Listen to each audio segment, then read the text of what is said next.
Hey guys, it's Taku. Welcome back to my channel. I hope you're all doing well. I'm back with some books now. You might have come from my previous video, which is the first video that I posted in a long time. Feels like it was an anime haul. It was a Blu-ray collection update of all the things I've picked up since, really honestly, the end of the spring. So coming into May, June, July, August, and then the early parts of September. So that was my anime collection video. Go check that out. It's long. It's like 40 minutes long, but I didn't want to leave anything out. And of course, I had to talk about, everything that I've done. So this is a kind of a part 2 of that, where we're going to go through the books that I've got. Lots of books to share with you guys. Not as much manga, even though I'm primarily kind of a manga and light novel person.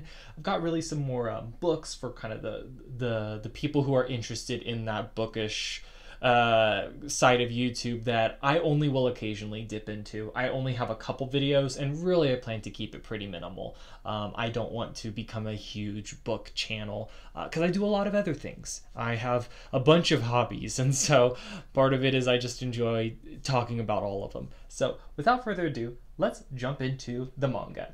And the first one I've got is a big one. This is, oh god, wow, this is the Nausicaa. The Valley of the Wind by Hayao Miyazaki. I'm like grunting because I'm like holding it up. Okay, I'm just gonna set it on the bed. It's gonna crease everything, but that's okay. This is the giant manga box set from Viz. It's been on the market for a long time, so it's not a new thing. And you might notice, whoa, Taku, what's up with that?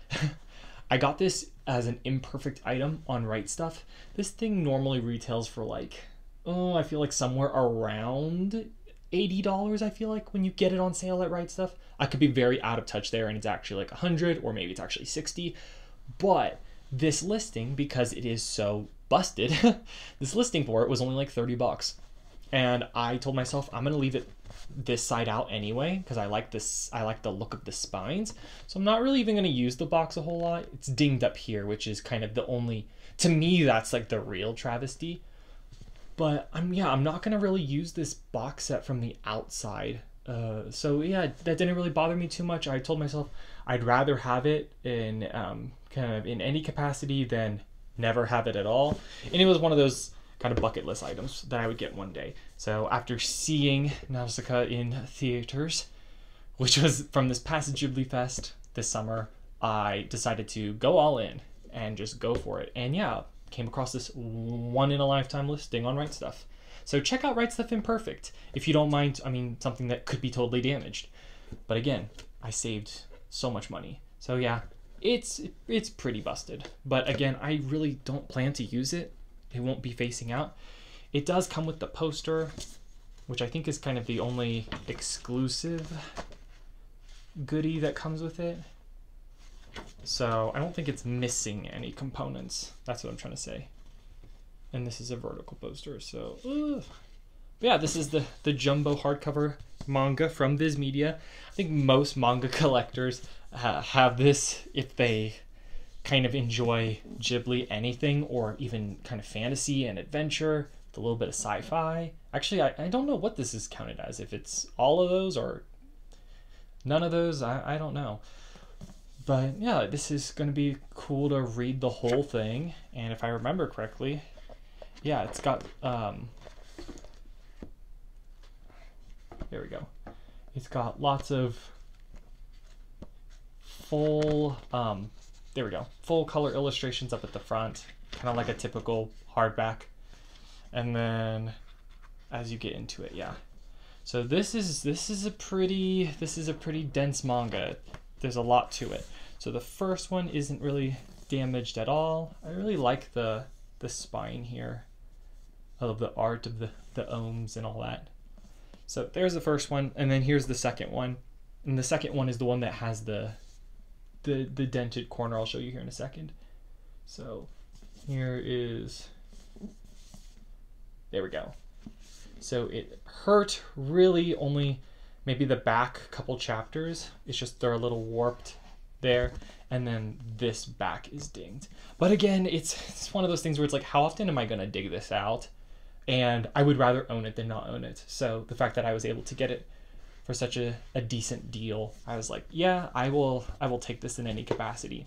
So I'm not too picky. It still reads fine.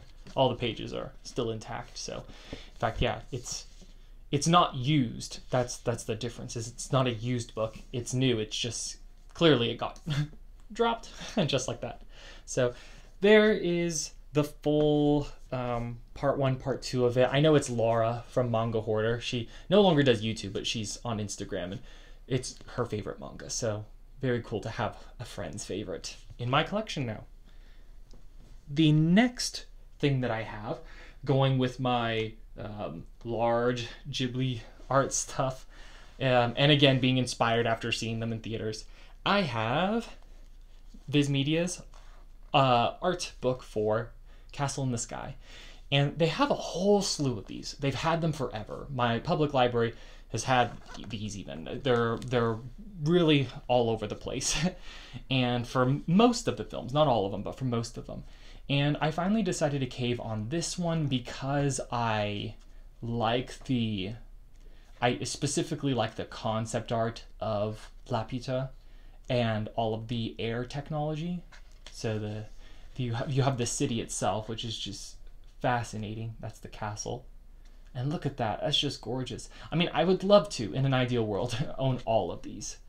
All of the art books for the Studio Ghibli movies, because they do have most of them. Viz has published most of these.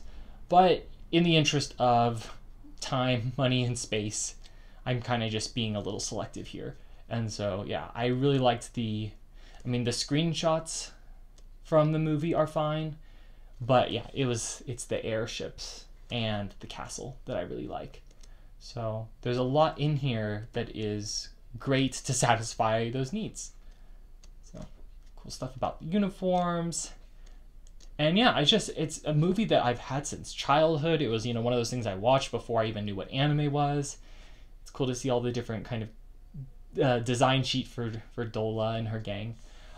But yeah, it's one of those movies where I've had it on my mind forever, and it still holds up as like the best children's adventure movie of like all time. I think it's just so inspiring and moving and just beautiful to watch, and it's engaging and it's exciting, and Patsu should die in it like 4 times but he makes it out, so it's funny. I love this. This is actually one of my favorite shots. So yeah, this whole book, it's what I was saying though, is it's a movie that I've had on my mind, in my memory. It's lived in my memory for years, all my life. And when I watch it now and when I look at it through the lens of an art book or translated notes, and I learn about the production of it, it just really feels like I'm piecing together a gap that's been there for a long time. So the production schedule, so cool to have the whole thing for. So if you would love a more in-depth flip through, I mean, there's probably one already on YouTube. I'd be happy to give you a closer look, but I can't look through all of it because of time.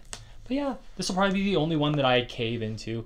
I say that and then watch me go out and buy all of these, but they're great. They're really great, and again, I'm glad to learn a little bit more about, one of my favorite movies. So, continuing on with directors and large art books for them, this one snuck past me. This is The Man Who Leapt Through Film, The Art of Mamoru Hosoda. And it's a huge book. It's a huge art book, guys. This is bigger than the Laputa one, I think. It's put together, looks like by Charles Solomon, and there's a foreword here included in it. There's kind of a dual texture there. But this came out, I think, in 2020. Oh, neat to have both of his movies there. That's so cool. His latest and then his first. But this came out in 2022. It crept up on me, 2022 or maybe even 21, I don't even know, but this thing is massive, and if I knew this even existed, I mean, I would have already had it. Guys, you would have already seen this video.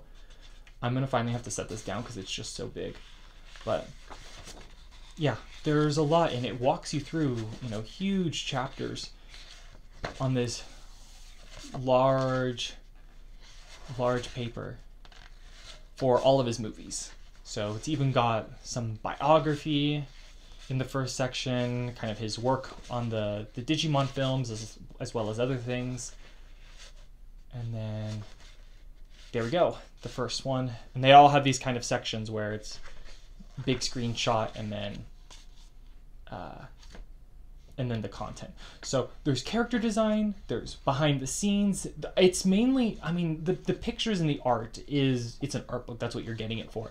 But even the information, the text is very rich. I was very surprised to be reading this and see like, wow, this is very well put together. But of course, again, if you're buying it even just to look at, I think that's fine because it compiles so much from his films. You've got character designs, you've got keyframes, there's some of the shots used, breakdown of how maybe the framing of certain scenes go. And yeah. So Summer Wars, which I recently rewatched, and I still say that like, for the longest time I would say Wolf Children's the best movie, but Summer Wars is my favorite. I think I like Mirai the most now, which is a surprise I think for me, most of all, because Summer Wars has everything in it that I love. It's the over the top, the over the top crazy government plot, government conspiracy. There's the technology, there's the digital world, there's the use of avatars in the internet, there's the country versus city dichotomy. I mean, really, it's a formula for me. It's if you had half of those things, you would have won me over.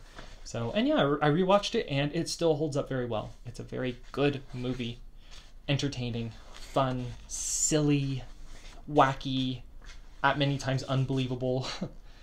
It's still heartfelt though too, which is I think the reason I still keep coming back to it. It's not only a creative work, but it is a work that places a lot of value in community and family and love. And even though we don't have maybe the best relationships with our aunts and uncles and extended family or even grandparents or whatever, sometimes there are causes that bring us together.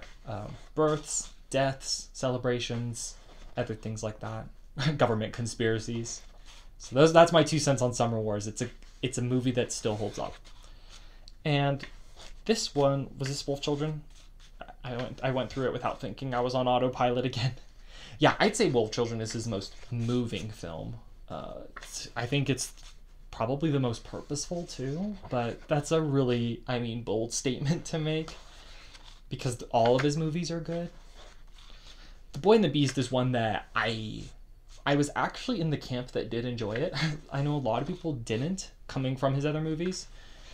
And I'm skipping some pages, by the way. These sections are not that short. I'm skipping past a lot of things. And yeah, I need to rewatch it though, because I remember it being lots of fun, but I also remember it being a very loud movie. So I'll have to see how it holds up. And then this is Mirai, which is kind of I watched, I think, Belle before Mirai. Maybe I did it the other way around. Maybe I did it correctly. But I was very late to the Mirai game, and then I watched it, and I was like, guys, this movie is amazing. I love the architecture of the house. I love the way he addresses the fact that you can have kind of this clean, and I'm going to show it to you, actually. You can have this really clean and modern architecture without being... here we go. The house design. Clean and modern century house, but you can still make it a place for exploration and fun, because the reality is that a lot of kids grow up in houses like that, and I think there's kind of an innate bias against places that look like those. So I'm skipping a bunch. This is Belle. If you haven't watched Belle, go watch Belle. I had to rewatch this one twice, almost back to back. I watched it the second time much better. For some reason, I think I was in a bad mood when I first watched it. But very cool use of CG. I think it's definitely his most elaborate film visually. So yeah, I'm skipping a lot. This is a big book. Go buy it. It's so worth your money. It's just amazing. It's fantastic. And it snuck up on me. I just don't get how I missed it. So here is now the last art book I have. This is Anime Architecture, Imagine Worlds, and Endless Megacities. It's by, I don't know how to pronounce his name. Is it Stefan or Steven? Reichels? I'm probably butchering that. But from Thames and Hudson. Thames and Hudson, I think. Pronunciation is wrong all across the board. But this is another art book that somehow snuck up on me.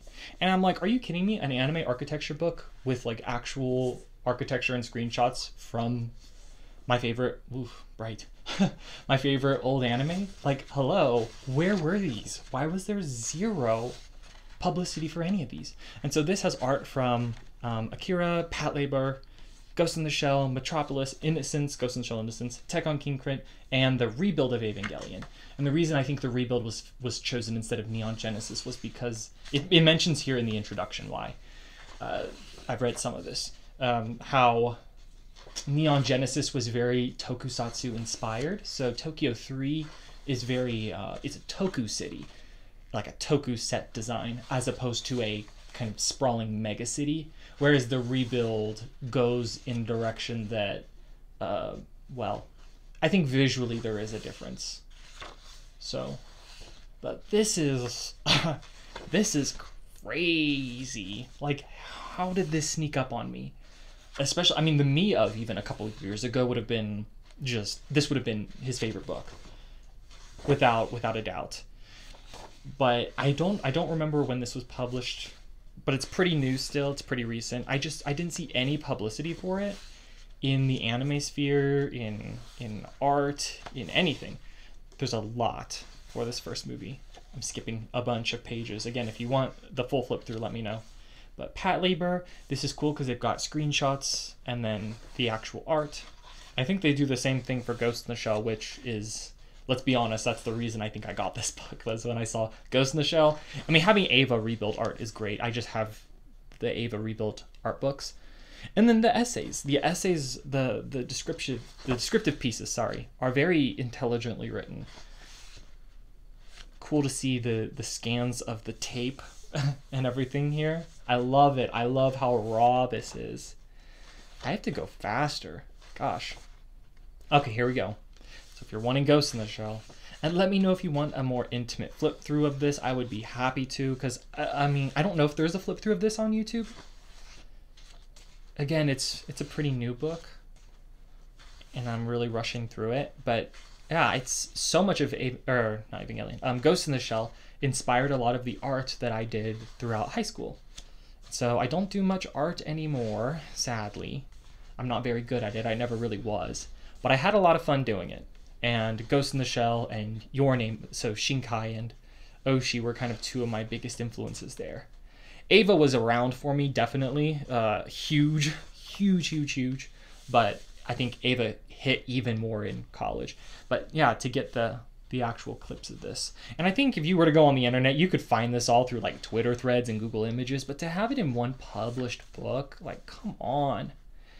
The concept design for this is great too. I used to own Metropolis. Fun fact. I used to own the Metropolis Blu-ray, and then I think I unhauled it. Either that or I still have it. But wherever it's at, I need to go get it back. I never ended up watching it, and so, oh, here's Innocence. Gosh, the Gothic crossover, oh, it's insane. It's absolutely insane to see kind of that Gothic and then very far, is it very far Eastern Asian kind of art mix its way in? So, yeah, it's worth having for any one of these films, and then the fact that it is a collection from all of them is just mind-blowing. So, I need to go faster, I know. In fact, the more I'm thinking about it, I might just make this 2 separate videos because I spent so much time showing you guys all these artworks. Oh, I have to skip Ava? No, I won't. So there is an essay here. At the beginning, it shows you why he picked, when compiling this, ooh, the photos. I need to look through this closer. Why he picked it, and the essay also shows why he picked the works that he did when he put this together. So, fascinating book. Again, it's right up there with the Hosoda art book. I just don't know how I missed it. So, give these a buy, give them a flip through, love them. The way that the binding is also done is exquisite. It's very deluxe feeling, and it makes me wonder if if you know this sells well, if they planned to make a series for it. I would love that. Again, it feels like a serialized volume, but for now, this is the only one I know of. So guys, go buy this. This is brilliant. So yeah, I think I'm gonna make 2 separate videos for the books because yeah, this took a lot of time. Well, I wanted to give you the close-up. So next is manga. There's not a lot. Here it is. I'm holding it.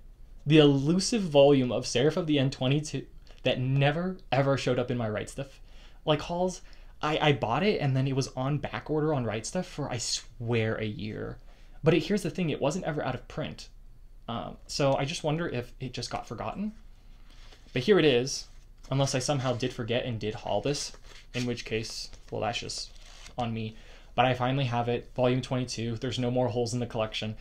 I haven't touched my manga in a minute, but I will buy all of the Seraph volumes and read them all at once from start to finish. That's kind of where I'm at with Seraph of the End. It's just, it needs to be kind of plunged again. Next one I've got is the latest volume of Land of the Lustrous. This is volume 12. This is by Haruko Ichikawa. Slow to releasing, but every panel is worth it. I will wait 1,000 years for our Land of the Lustrous volume. Which is funny because the nature of the plot is that lots of time passes. But guys, this is a gorgeous manga. It is one of the most smartly paneled comics I've ever read, and endlessly creative. It does things with visuals, with blocking, with white space, with black space that I've just never seen before. I think in comics we understand a lot about, you know, framing and paneling, panel construction, but sometimes just pages go by without any dialogue and it's just symbolic pictures, and it's just immense how outstanding this is. So Land of the Lustrous, I'll have to sit on that volume and let it saturate for like a year because let's be honest, we're not going to get volume 13 until like 2025. No, I'm joking. Another slow one, but a favorite. Welcome to the Ballroom. This is volume 11 by Tomo Takeuchi, and Tomo Takeuchi is very active on Twitter, so I like to keep up with updates on the work there. But I think this captures the end of the anime technically. I don't know if there's anything actually new here, but this would be the very end of the first season. The first season covers a lot of ground, so there's lots to love here. I think there are some more after it. Maybe just the first part's the end of the competition. But again, slow to come out, but just absolutely outstanding. Talk about, you know, exquisite and expressive, and there's not really a whole lot of dancing because we're coming out of an arc, but you can see there. I didn't show Land of the Lustrous because it'll probably be spoilers for me. So, last volume of manga that I've got is Ladies on Top. This is stories and art by, is it, Nejiganameta? Oh, I'm not doing it again. I'm so sorry. I butchered that. I saw this one in the Instagram space and was inspired to pick it up. It's self-satisfying. Not here for the plot. I'm here for the plot, if you know what I mean. So this may be good, this may be trash, but I figured I'd give it a shot. It doesn't look like it's very long as a series too, but haven't even read it, so I will let you know. I'll let you know where this is in the next video. And then the last little stack of kind of anime-related books that I have is just 3. They're novels. So the first one is, let me get them in order. First I've got Makoto Shinkai's Your Name. This is the novel that he supposedly penned by him, and it's what inspired the movie. It's kind of the whole script piece of it. So this, in theory, comes first, even though it might not have been published first. So, yeah, and it's this gorgeous little hardback by Yanon. And I wanted to own all of these. I just never thought I would have the time to sit down and do it. But I am. I like the kind of Japanese light novel feel of it, how it's not just like full art all over the place. It's very reserved. It's very minimal design. but the layout matters a lot. So it feels like kind of the way that this is just cut and there's just a white trim border, it feels like a Japanese book. So that's kind of a neat little element. And while I have your name here, I did pick up Weathering with You as well, because he did write this one as well. So yeah, neat to have these little books. And this one has a bright green spine with silver foiling on the side. So yeah, this one has also a printed signature and a little drawing. Thank you very much. I love that. It's a neat little touch to put on kind of the jacket design. But these look really sharp together. I'll probably collect all of the ones that are written by him, not necessarily the ones written by other people about his works. I want to read his kind of, I just want to read his work. But there are those. And then the very last book that I have for you guys is The Long, Long Goodbye of the Last Bookstore. So it says Bonden book up here, which I'm not sure what that means, if it's part of a series or not, but it says it's by Mizuki Nomura, and its illustrations by Miho Takutoac. And again, it was just a yen-on hardcover book that at the bookstore kind of jumped out at me. And I wanted to go ahead and see what it was all about. I did see, well, one, it's about books and book buying and booksellers, and so I like that kind of topic. But also, I saw someone make a little thread on Twitter, so I figured I would check it out for myself. So, and these are, just in case you are curious like me, different trim sizes. I don't know why. I like the short one, actually. I like the smaller book, but in case you're collecting, they are the same company, but the trim is different, so figured I would just let you guys know. But guys, that's it for this video. I will actually make this kind of two separate videos. That way also, if you weren't interested in the books, I'm not wasting your time. But go check out all those art books. Check out that manga, and then also let me know what you've been reading. I'm going to try to update us more on reading and things like that here in a little bit. But thank you so much for watching. God, it feels so good to hold manga again. And till next time.